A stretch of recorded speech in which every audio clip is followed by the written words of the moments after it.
Guys, ang mga pusa ko, Ang sarap na mga pwesto. Yan. Yan pong takip na yan, kanila yung patungan. Diyan po sila tumutulog madalas din. Ayan. Umuulan kasi, kaya ang ganda ng kanilang mga pwesto. Diyos ko, para mga prinsesang nakaupo sa tasa. Eto pa. Ayan. Ang sasarap ng kanilang mga pwesto. Piling mga prinsesa at prinsipe, ang mga mingming ko. Ayun pa yung isa.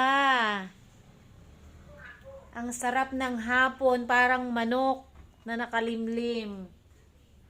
Wow! Ang pangalan po niya na si Strong. Kulang na lang ako ng isa. Wala dito si Charmy. May pangalan to. Ang sarap na mga sleep. Talaga naman mga nakayup-yup. Bye guys! Yan po ang aking mga pusa.